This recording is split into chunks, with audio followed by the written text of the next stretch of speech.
Okay, sorry. Saya punya connection agak lemah tadi. Saya tak tahulah. Rasanya dah bayar bil tadi.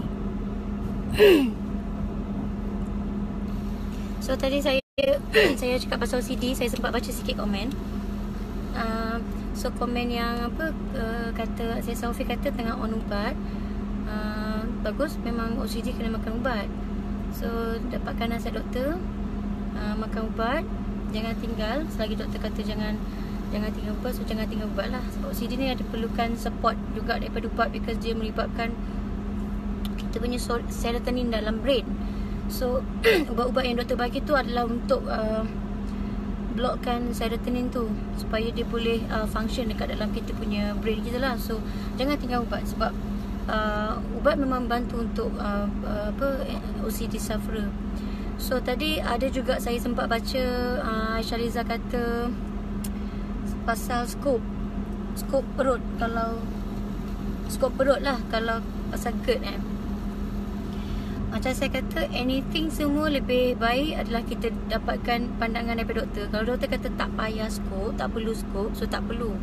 Tapi kalau lah kata memang dah rasa selagi tak buat skop tu buatkan kita lagi cepat risau, takut ada penyakit, takut lebih teruk keadaan tu, so request lah dekat swasta.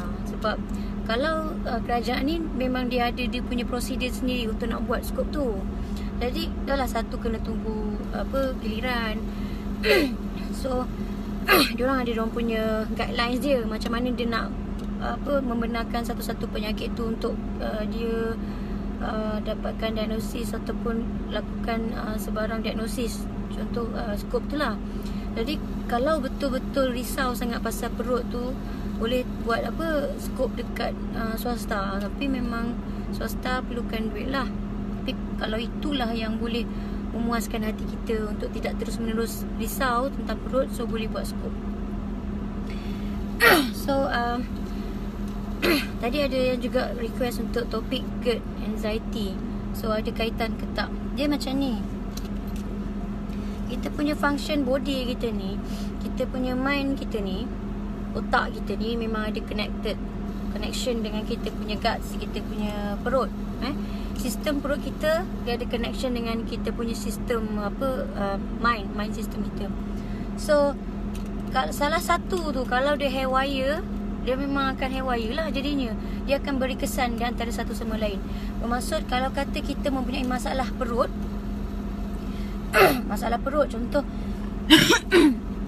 ada mengalami GERD ke, gastrik ke, apa-apa masalah lah, IBS ke dalam perut, dia akan bagi kesan dekat kita punya mind. So mind kita akan jadi tak boleh nak fikir dengan logik. Kita akan kerap fikir yang bukan-bukan. So kita akan lebih mudah risau. Kita cepat takut sebab penghasilan kimia tu dia tidak seimbang. Sama juga kalau kata mind kita kacau, kita overstress, mind kita kacau, banyak fikir ke, atau chemical mind kita tak function dengan baik, dia akan effect kita punya perut pula. So dia memang macam berkaitan dia. Guts kita punya perut ni dengan kita punya otak ni berkaitan. Jadi kalau salah satu tu, macam saya kata, salah satu dia tune, dia akan jadi tune balik. Sebab contoh kalau macam, kenapa saya kata dia saling berkaitan? Contoh kalau kita stres dalam satu keadaan, bila kita stres, apabila kita stres, jadi kita akan bila kita stres, kita punya otak kita kata, oh benda ni stres, benda ni satu ancaman. So otak kita tu dia akan hantar signal pada kita punya sistem saraf, kita punya kelenjar. So kita punya kelenjar adrenal dalam perut itu, dia akan menghasilkan satu hormon. Dia panggil hormon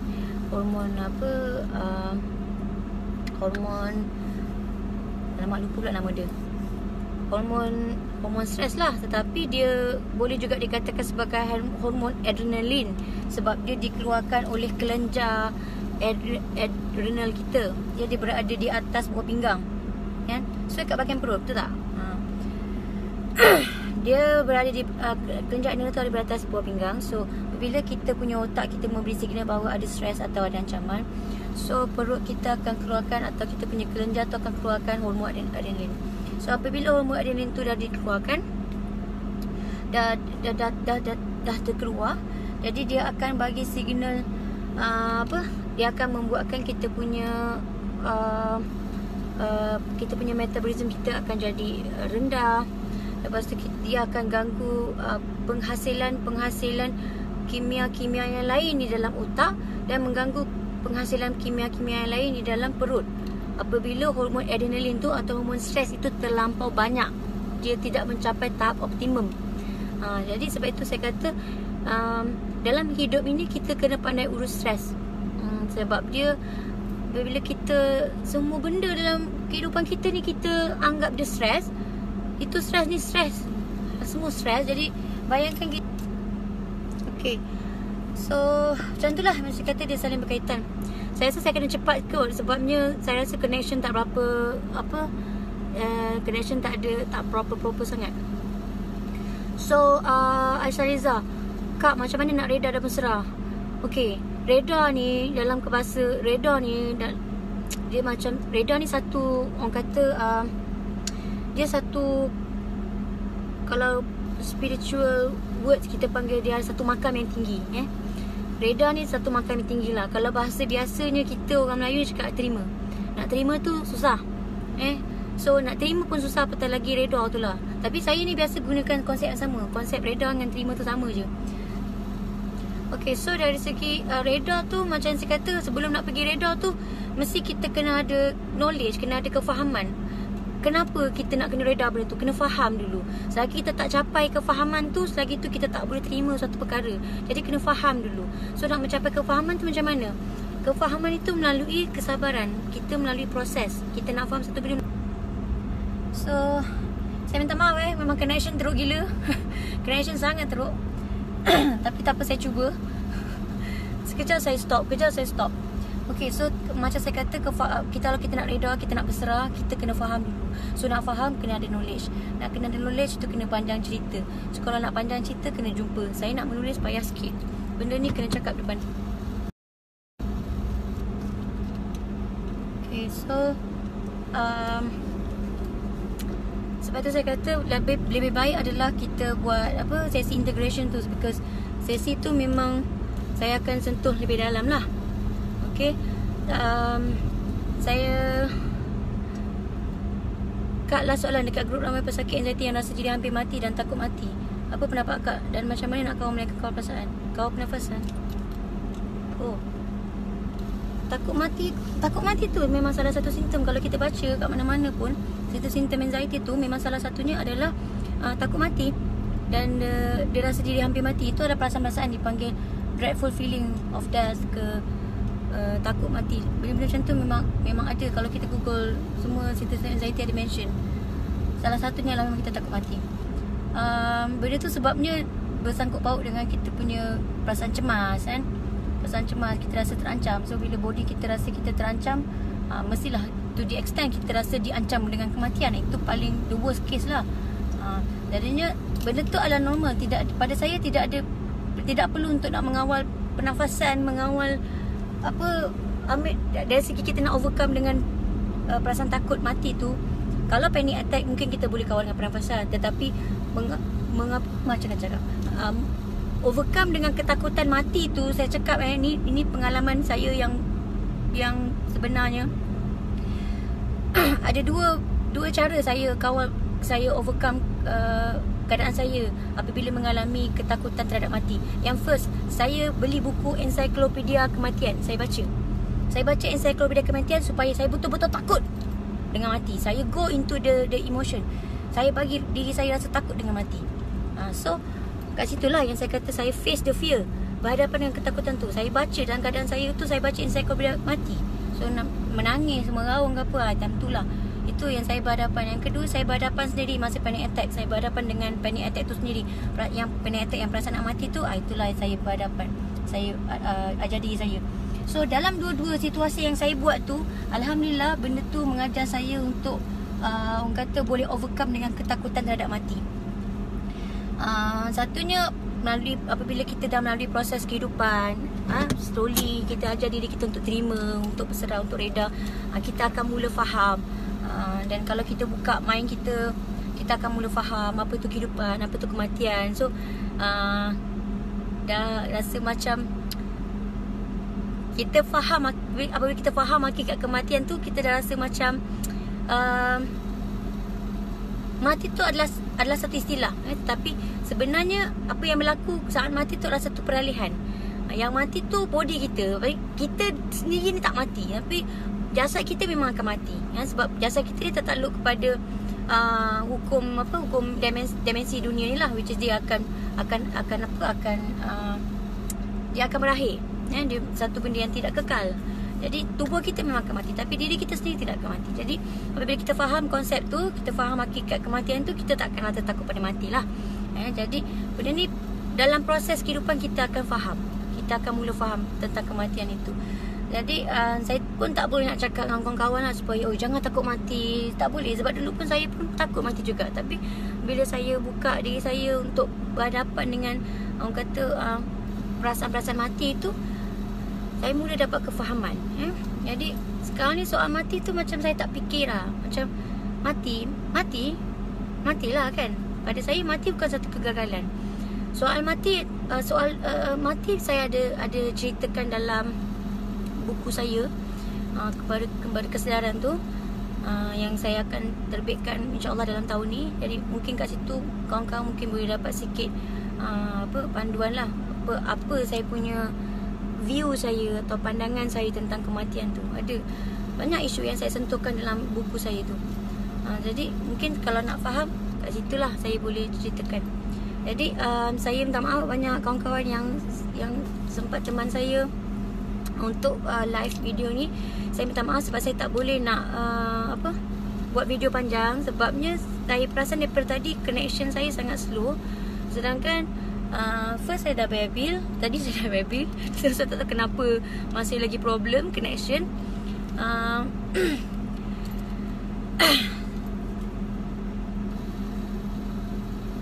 Okay, macam tiba-tiba ada line okay pula.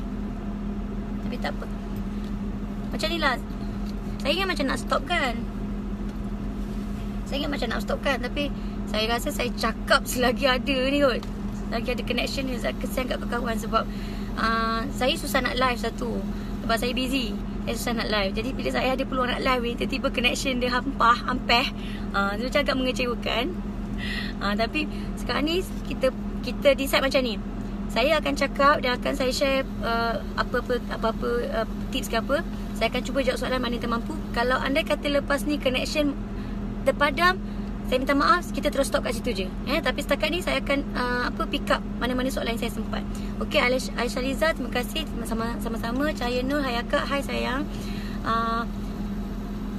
Nur Al-Jamiah Gunting.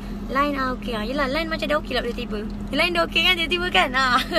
Tadi macam tak betul, tiba-tiba betul lah. Okey. So okay, anak saya lagi 20 minit. Lagi 20 minit anak saya nak balik. So mungkin dalam tempoh tu insya-Allah saya boleh kongsikan. So tadi saya nak sambung topik pasal GERD dengan anxiety. Terganggu sikit pasal connection saya. Jadi saya nak maklumkan yang saya memang pernah mengalami GERD dan saya pernah mengalami anxiety.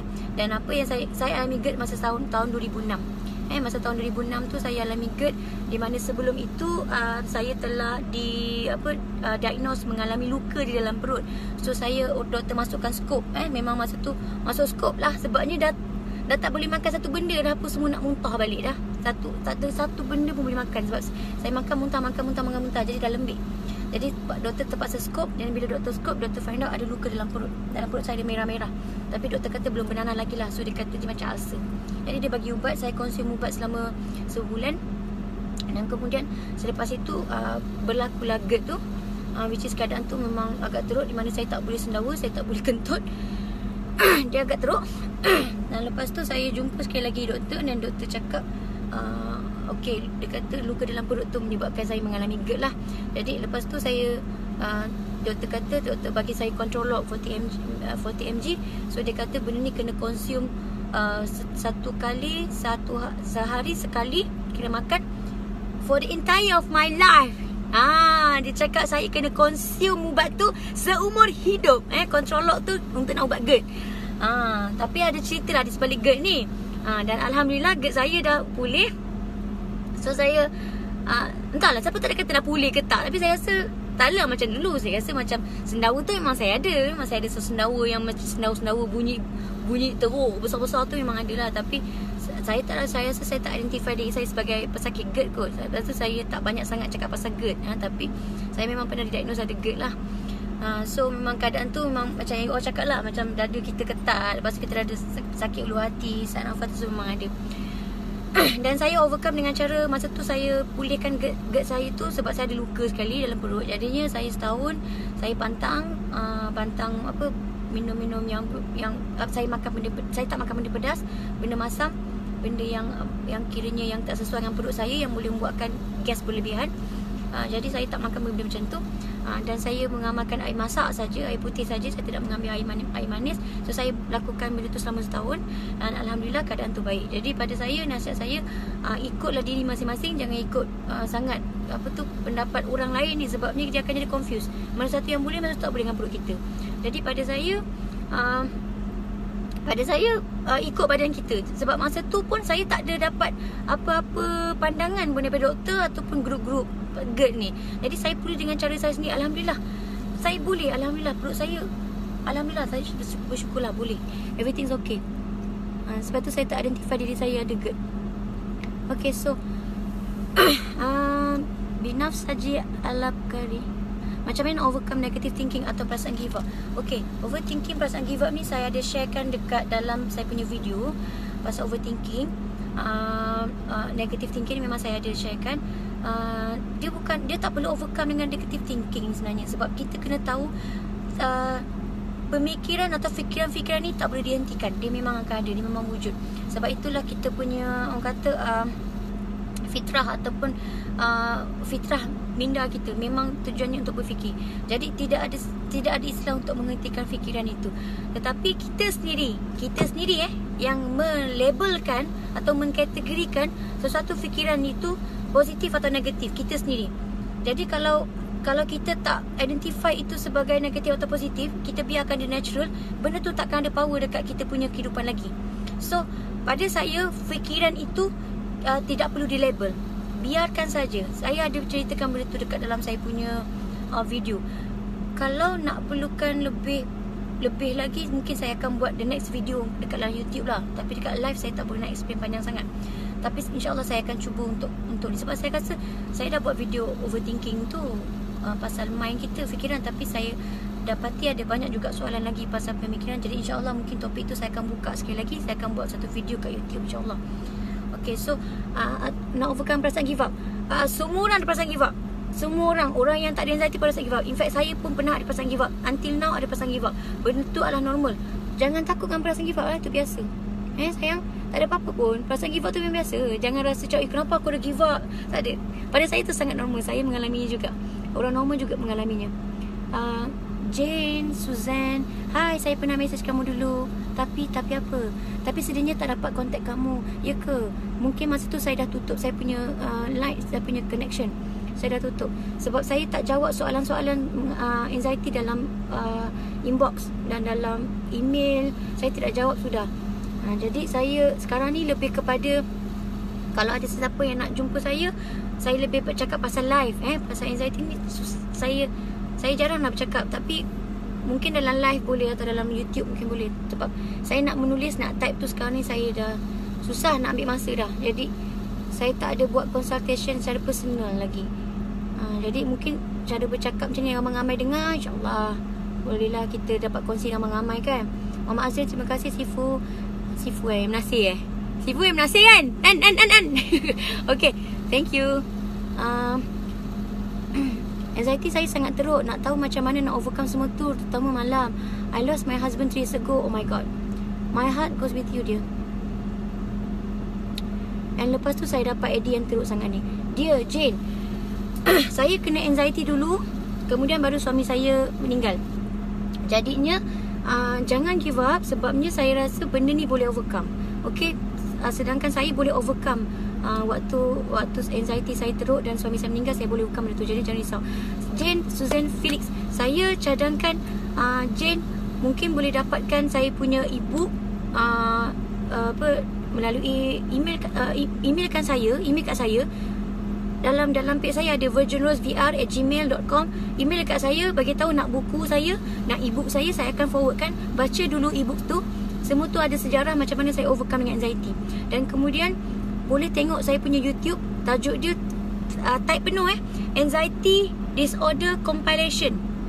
Kat situ semua pasal anxiety. Saya harapkan benda tu boleh bagi sikit manfaat, bagi gambaran what is anxiety. Kalau rasa tak boleh, jumpa saya. Saya dekat JB. Saya lebih suka cakap depan-depan sebenarnya, sebab lebih senang nak bercakap. Cakap depan-depan. Saya ada buat satu sesi integration. Benda tu cerita pasal life. And in fact, kalau nak tanya pasal anxiety, tak ada masalah. Boleh jumpa kat rumah saya. Okay. And my heart goes with you, sayang. Saya tahu perasaan kehilangan suami tu memang sangat pedih. Sangat pedih. Okay. Tapi keep strong. Semua akan baik-baik. Okay, sayang. So, kawan-kawan, terima kasih banyak. Saya rasa saya akan stop sampai sini. Saya nak meneruskan saya punya, orang kata, tanggungjawab saya sebagai seorang ibu, sebagai seorang manusia. Okay, so terima kasih banyak pada kawan-kawan saya yang saya tengok yang tengah view sekarang 15 orang. Saya ucapkan terima kasih banyak-banyak pada kawan-kawan saya 15 orang ini yang sudi dengar saya punya perkongsian. Kalau ada apa-apa masalah, boleh join ataupun booking integration session. Itu di Johor Bahru, di rumah saya jemput. Saya lebih suka cakap berdepan. Kalau lah kata ada kawan-kawan yang berada di luar-luar negeri, bukan berada di JB, saya insyaAllah saya akan update di mana saya akan pergi. Kalau katalah saya akan kata next week saya akan pergi KL, saya akan beritahu saya akan pergi KL. So siapa-siapa yang nak buat tempahan booking session untuk integration tu, di integration saya akan set satu tempat dan kita akan jumpa sama-sama. So anything boleh WhatsApp nombor yang tertera untuk booking tempahan tu. So saya sangat-sangat berharap supaya kawan-kawan ambil manfaat untuk sesi integration. Sebab benda tu saya akan cerita pasal how to integrate. Integrate kita punya 4 elements. Kita punya mind, kita punya body, kita punya soul and kita punya heart, emotion. So kalau kita dapat combinekan 4 emotion, 4 elements ni, insyaAllah kita boleh hidup dalam kesejahteraan. Okay, so kita kena integrate benda tu, barulah kita boleh rasa sejahtera. Dan kita tak fikir dah pasal anxiety ni. Anxiety dah bukan lagi a part of our focus dah lepas tu. So kalau siapa-siapa yang nak tahu lebih lanjut, nak faham lebih lanjut tentang life, tentang diri, booking session di integration dalam WhatsApp 018-7679-182. Booking lah benda tu. And then insyaAllah dalam tahun ni saya akan keluarkan saya punya buku. Saya akan terbitkan buku saya. Tolong saya minta kawan-kawan juga doakan untuk saya, sebab proses ni memang sangat lama. Jadi saya doakan supaya dipercepatkan. Kembali kesedaran tu ada lebih kepada bagaimana pengalaman saya daripada kecil lagi. Pengalaman saya daripada kecil, macam mana saya develop pemikiran saya, sampailah saya kena anxiety, sampailah saya melalui macam-macam cabaran kehidupan, dan kemudian macam mana saya overcome dengan benda tu. Dan apa yang saya kongsikan dari segi spiritual, dari segi metafizik, semua saya hidangkan dalam satu buku tu, Kembali Kesedaran. So ada 300 muka surat. Bila saya dah terbitkan, insyaAllah saya akan inform kawan-kawan. Semua tu ada macam-macam isu pasal kerja, pasal ibu bapa, pasal parenting, pasal anxiety especially lah kan. Lepas tu pasal kematian, pasal kehidupan, pasal kesihatan fizikal, kesihatan emosi, semua saya ada bincangkan, saya ada ceritakan dalam satu buku. Dan buku tu nanti kalau dah keluar, memang kalau dari segi ISBN boleh search tajuk anxiety disorder lah. Memang benda tu, buku tu dah dikategorikan, Perpustakaan Negara dah kategorikan buku saya tu di bawah anxiety disorder. Akhirnya, jadinya kalau nak cari buku tu tak anxiety disorder, insyaAllah boleh keluar buku saya. Tapi buat tarikh publish tu saya akan maklumkan. Saya akan beritahu bila dah start jualan apa semua. Dan sekarang ni in progress lagi, dalam progress lagi lah. So doakan yang terbaik saya.